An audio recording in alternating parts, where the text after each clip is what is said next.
Ah, Véran, le collabo des labos. Vous l'avez vu agiter la queue à l'Assemblée nationale, clamant qu'il allait saisir la haute autorité de la santé publique pour faire revoir les règles de prescription de la chloroquine sur la base d'une étude publiée par The Lancet. Mais Véran, mon petit, il n'y a pas de randomisation, il n'y a pas de double aveugle, il n'y a pas de groupe témoin à qui on aurait donné du placebo. Ce qu'on a dans cette étude publiée par The Lancet, c'est uniquement 3 ou 4 malins qui sont allés chercher on ne sait comment des données dans des dossiers médicaux aux 4 coins de la planète et qui veulent nous faire croire qu'en un mois, ils ont réussi à collationner une masse de données parfaitement hétérogènes et à analyser tout ça pour en tirer des conclusions cohérentes.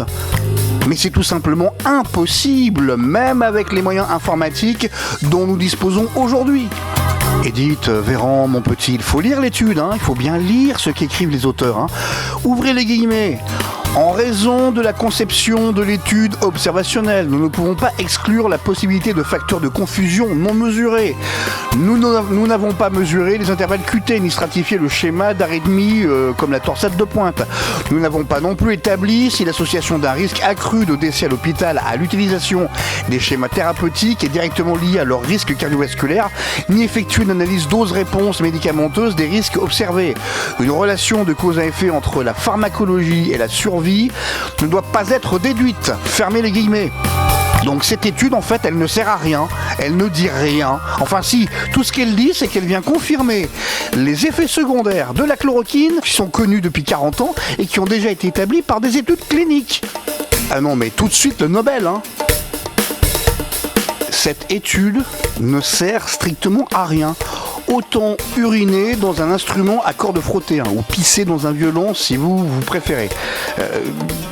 Les données générées par Raoult ou d'autres médecins dans leurs hôpitaux sont 10 000 fois plus intéressantes scientifiquement parlant, puisque là on parle de vrais malades qui ont été vraiment hospitalisés, suivis au quotidien, dont on connaît tous les paramètres, les différences, les conditions préexistantes, etc., etc., etc. Et donc nous avons des données qui certes ne peuvent pas être généralisées, puisqu'il n'y a pas d'essai clinique à proprement parler, mais qui donnent une indication qui est effectivement que le traitement hydroxychloroquine plus azithromycine fonctionnerait. Je mets bien du conditionnel parce que c'est pas une étude qu'il va falloir, mais des dizaines avant qu'on puisse dégager un consensus scientifique. Ça prend du temps. On ne peut pas faire d'essais cliniques, donc voilà. Qu'est-ce qui nous reste? C'est l'empirisme. Olivier Véran passe pour ce qu'il est, une fois de plus, c'est-à-dire un gros branquignol, un médecin de salon. Il faut être parfaitement crétin pour saisir la haute autorité de la santé publique quant à la prescription d'un médicament sur la base d'une étude qui n'est pas une étude clinique. Non, parce que de deux choses l'une, Véran, mon petit, soit les médicaments à base de chloroquine et d'hydroxychloroquine sont dangereux, et dans ces conditions-là, il faut les interdire, c'est-à-dire que fini le plaquenil comme antipaludique, fini le plaquenil pour traiter le lupus ou la polyarthrite rhumatoïde. Soit alors ils ne sont pas dangereux, et dans ces conditions-là, mais la liberté de prescription des médecins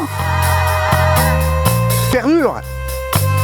Et ça, Véran, mon petit, vous n'y pouvez strictement rien, puisque c'est le principe même de la médecine.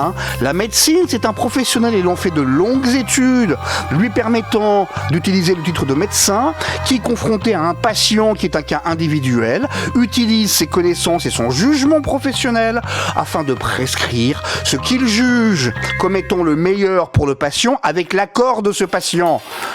Si le médecin se trompe, si le médecin prescrit mal, alors sa responsabilité professionnelle peut être engagée devant le Conseil de l'ordre, ou bien ses responsabilités civiles comme pénales peuvent être engagées devant la justice, voilà. Mais dans la relation médecin-patient, l'État n'a rien à faire. C'est le principe même de la médecine. Le contrat, il est passé entre le patient et son médecin. Il n'est pas passé entre le patient, l'État et son médecin. Tout ce que l'État peut à la rigueur faire, c'est une sous forme d'incitation, c'est de dire, et c'est le cas aujourd'hui, nous ne remboursons pas les traitements faits hors autorisation de mise sur le marché. Et c'est tout. Si aujourd'hui l'État macronistanais, donc Macron, Philippe, Véran et toute la bande, essaie de réduire le rôle des médecins à celui d'ouvriers spécialisés, c'est-à-dire de gens qui n'ont pas la liberté de choisir la manière dont ils vont accomplir leurs tâches alors qu'ils ont justement été formés pour, ces tâches consistant à diagnostiquer et à prescrire un traitement qui soit bénéfique pour leurs patients au cas par cas, la raison est uniquement économique et financière. Aujourd'hui, on en est à dire aux médecins, vous n'avez pas le droit de prescrire telle molécule, par ailleurs parfaitement autorisée, dans le cadre du traitement de tel type de pathologie. Vous verrez que demain, on leur dira, vous n'avez le droit de prescrire que cette molécule ou ces molécules pour traiter telle maladie. Il n'y a qu'à voir Gilead et son antiviral qui ne fonctionne pas.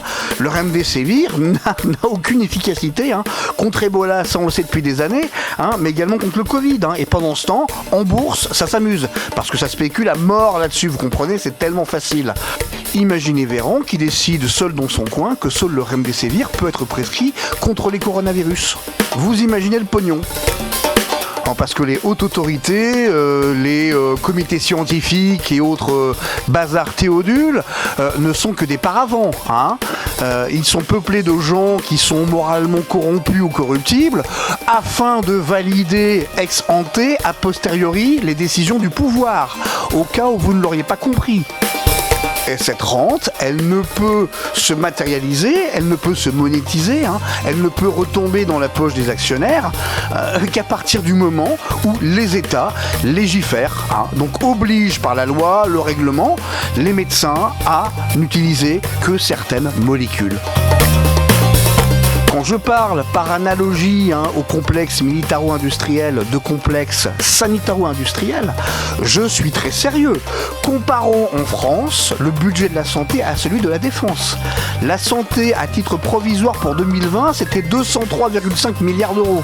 La défense, 37,5 milliards d'euros. Le total des dépenses de santé en France, remboursées ou pas, c'est plus de 400 milliards d'euros. Alors que les dépenses de défense, elles restent à 37,5 milliards. Véran, mon petit, vous êtes le collabo des labos, et vous savez très bien ce que, à un moment ou à un autre, tôt ou tard, on finit par faire au collabo.